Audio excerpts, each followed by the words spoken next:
ಹಿಂದಿನ 3 ವಿಡಿಯೋ ನೋಡಿದರೆ ಈ ವಿಡಿಯೋ ನೋಡಿ. ಯಾಕಂದರೆ ಪೂರ್ತಿ ಕಾನ್ಸೆಪ್ಟ್ ಅರ್ಥ ಆದರೆ ಮ್ಯಾನಿಫೆಸ್ಟೇಷನ್ ಪ್ರೊಸೆಸ್ ತುಂಬ ಈಸಿ ಆಗ್ತದೆ. ನಿಮಗೆ ನಂಬಿಕೆ ಬರ್ತದೆ, ಹೌದು ನಾನು ಸಹ ಮ್ಯಾನಿಫೆಸ್ಟೇಷನ್ ಮಾಡ್ಬೋದು ಅಂತ. ಈಗ ಪ್ರೊಸೆಸ್ ಬಗ್ಗೆ ತಿಳ್ಕೊಳ್ಳೋಣ. ಥಿಯರಿ ಪೂರ್ತಿ ನಿಮಗೆ ಅರ್ಥ ಆಗಿದೆ ಅಂದರೆ ಕ್ಲಾರಿಟಿ, ಫೋಕಸ್, ಫೀಲ್, ಡಿಟ್ಯಾಚ್. ಇಲ್ಲಿ ಇದ್ರ ಬಗ್ಗೆ ತಿಳ್ಕೊಳ್ಳೋಣ. ಏನು ಮಾಡಬೇಕು ಅಂದರೆ ರಾತ್ರಿ ಮಲಗೋದಕ್ಕಿಂತ ಮುಂಚೆ ಕ್ಲಾರಿಟಿ ಅಂದರೆ ಹಣದ ಬಗ್ಗೆ ನಿಮ್ಮ ಮೈಂಡಲ್ಲಿ ಏನಿದೆ. ಉದಾಹರಣೆಗೆ ನೀವೀಗ 1 ಲಕ್ಷ ಹಣನ ಮ್ಯಾನಿಫೆಸ್ಟ್ ಮಾಡಲಿಕ್ಕೆ ಬಯಸ್ತಾ ಇದ್ದೀರಾ. ಆ ಹಣದ ಬಗ್ಗೆ ನಿಮಗೆ ಸ್ಪಷ್ಟತೆ ಇರಬೇಕು. ಅಂದರೆ 1 ಲಕ್ಷ ಬಂದರೆ ನೀವೇನು ಮಾಡ್ತೀರಾ, ಟು ಡೂ ಲಿಸ್ಟ್ ರೆಡಿ ಮಾಡ್ಕೊಳ್ಳಿ. ನೆಕ್ಸ್ಟ್ ಫೋಕಸ್ ಅಂದರೆ ನಿಮ್ಮ ಹತ್ರ 1 ಲಕ್ಷ ಬಂದರೆ ನೀವು ಯಾವ ರೀತಿ ಇರ್ತೀರಾ, ನಿಮ್ಮ ಫೀಲಿಂಗ್ ಏನು, ಆ ಭಾವನೆಯಲ್ಲಿ ಇರಬೇಕು, ಆ ವೈಬ್ರೇಷನಲ್ಲಿ ಇರಬೇಕು. ಅಂದರೆ ರಾತ್ರಿ ಮಲಗೋದಕ್ಕಿಂತ ಮುಂಚೆ ನೀವೇನು ಟು ಡೂ ಲಿಸ್ಟ್ ಹಾಕ್ಕೊಂಡಿದ್ರೋ, 1 ಲಕ್ಷ ಬಂದರೆ ನೀವು ಏನು ಮಾಡ್ತೀರಾ ಅಂತ ನೀವು ಬರ್ಕೊಂಡಿದ್ರೋ ಅದನ್ನು ಫೀಲ್ ಮಾಡಬೇಕು, ನಂಬಬೇಕು. ಯಾಕಂದರೆ ಆ ಹಣ ಅಸ್ತಿತ್ವದಲ್ಲಿದೆ, ಅದನ್ನು ಈಗ ನೀವು ಫೀಲ್ ಮಾಡಬೇಕು. ಆಮೇಲೆ 17 ಸೆಕೆಂಡ್ ಟೈಮರ್ ಇಟ್ಕೊಂಡು ಅದನ್ನು ಫೀಲ್ ಮಾಡಿ. ಅಂದರೆ ಟು ಡೂ ಲಿಸ್ಟ್ ಏನು ಬರ್ಕೊಂಡಿಟ್ಟಿದ್ದೀರೋ ಅದನ್ನು ನಿಮ್ಮ ಮೈಂಡಲ್ಲಿ ಕಲ್ಪಿಸ್ಕೊಳ್ಳಿ, ವಿಜುವಲೈಸ್ ಮಾಡ್ಕೊಳ್ಳಿ.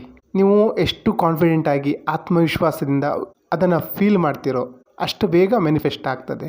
ನಿಮ್ಮ ವರ್ತನೆ ಯಾವ ರೀತಿ ಇರ್ತದೆ, 1 ಲಕ್ಷ ನಿಮ್ಮ ಅಕೌಂಟಲ್ಲಿ ಈಗ ದುಡ್ಡಿದೆ, ನಿಮ್ಮ ಭಾವನೆ ಏನು, ನಿಮ್ಮ ಆತ್ಮವಿಶ್ವಾಸ ಯಾವ ರೀತಿ ಇರ್ತದೆ, ಯಾವ ರೀತಿ ಮಾತಾಡ್ತೀರಾ, ಯಾವ ರೀತಿ ಇರ್ತೀರಾ ಅದನ್ನು ಫೀಲ್ ಮಾಡಿ.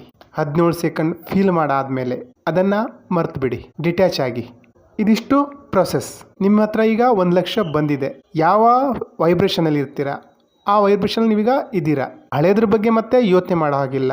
ಈಗ ನೀವು ನಿಮ್ಮ ಬ್ರೈನ್ಗೆ ಮೆಸೇಜ್ ಕೊಟ್ಟಿದ್ದೀರಾ, ನನ್ನ ಹತ್ರ 1 ಲಕ್ಷ ದುಡ್ಡಿದೆ ಅಂತ. ಅದೀಗ ಪೂರ್ತಿ ಸಬ್ ಕಾನ್ಷಿಯಸ್ ಮೈಂಡಿಗೆ ಹೋಗಿರಲ್ಲ, ಅದು ನಿಮ್ಮನ್ನೀಗ ರಿಯಾಲಿಟಿ ಚೆಕ್ ಮಾಡುತ್ತೆ. ಅಂದರೆ ನಿಮಗೆ ಅಪೋಸಿಟ್ ಸಿಚುವೇಶನ್ ಕ್ರಿಯೇಟ್ ಮಾಡುತ್ತೆ. ಯಾವುದೋ ಒಂದು ಬಿಲ್ ಬರ್ಬೋದು, ನಿಮ್ಮ ಮೈಂಡ್ ಹೇಳುತ್ತೆ 1 ಲಕ್ಷ ಇದೆ ಅಂತ ಹೇಳ್ತಿದೆಯಲ್ಲ, ಇಲ್ಲಿ ನೋಡು ಬಿಲ್ ಬಂದಿದ್ದೆ ಕಟ್ಟು. 2,000ನೇ ನಿನ್ನ ಹತ್ರ ಇಲ್ಲ, 1 ಲಕ್ಷದ ಬಗ್ಗೆ ಯೋಚನೆ ಮಾಡ್ತಿದ್ಯಾ, ಅದೇನು ಮಾಡ್ತೀಯ ನೋಡು.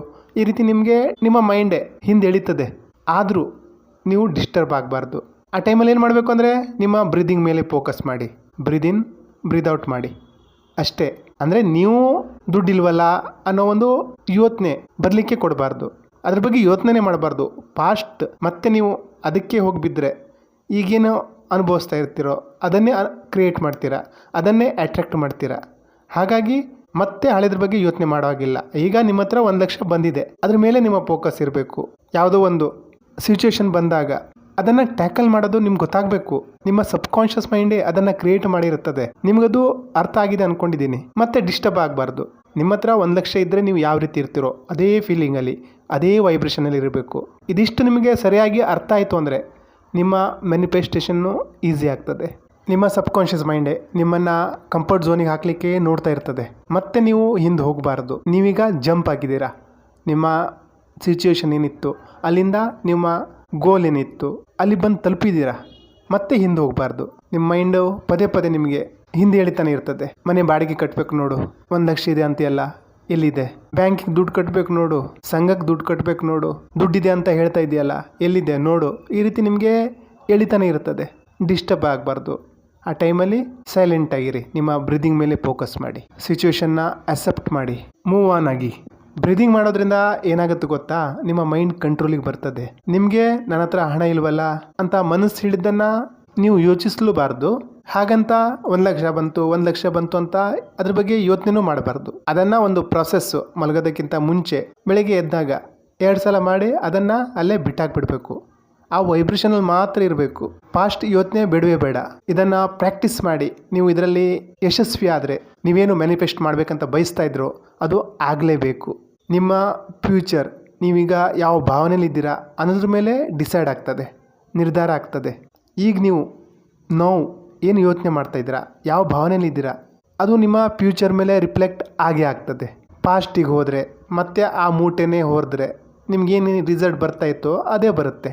ಹಾಗಾಗಿ ನಿಮ್ಮ ಫೋಕಸ್ ಪೂರ್ತಿ ಏನು ಮ್ಯಾನಿಫೆಸ್ಟ್ ಮಾಡಬೇಕಂತ ಬಯಸ್ತಾ ಇದ್ದೀರೋ ಅದು ಸಿಕ್ಕಿದೆ, ಆ ಭಾವನೆಯಲ್ಲಿರಿ.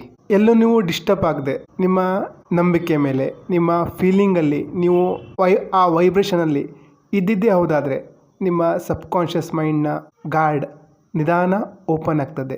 ನೀವೇನು ಯೋಚನೆ ನಿಮ್ಮ ಭಾವನೆಯಲ್ಲಿದ್ದೀರೋ ಅದು ಸಬ್ ಕಾನ್ಷಿಯಸ್ ಮೈಂಡಲ್ಲಿ ಇಳಿತದೆ. ಒಂದು ಸಲ ಸಬ್ ಕಾನ್ಷಿಯಸ್ ಮೈಂಡಲ್ಲಿ ಅದು ಫೀಡ್ ಆಯಿತು ಅಂದರೆ ಅದು ಮ್ಯಾನಿಫೆಸ್ಟೇಷನ್ ಆದ ಹಾಗೆ. ಯೋಚನೆ, ಆ ಭಾವನೆ ನಿಮ್ಮ ಸಬ್ಕಾನ್ಷಿಯಸ್ ಮೈಂಡ್ ಸ್ವೀಕಾರ ಮಾಡ್ತದೆ. ಮತ್ತೇನು ರಿಸಲ್ಟ್ ಬರಬೇಕೋ ಅದು ಬರಲಿಕ್ಕೆ ಸಹಾಯ ಮಾಡ್ತದೆ. ಇಷ್ಟೇ ಸೀಕ್ರೆಟು. ಇದಿಷ್ಟು ಮಾಡ್ಲಿಕ್ಕೆ ನೀವು ಯಶಸ್ವಿ ಆದರೆ, ನಿಮ್ಮ ಮನಸ್ಸನ್ನೇ ನೀವು ಟ್ಯಾಕಲ್ ಮಾಡ್ಲಿಕ್ಕೆ ಬಂದರೆ, ನೀವು ಅಂದ್ಕೊಂಡಿದ್ದನ್ನು ಸಾಧಿಸ್ಬೋದು, ಪಡಿಬಹುದು.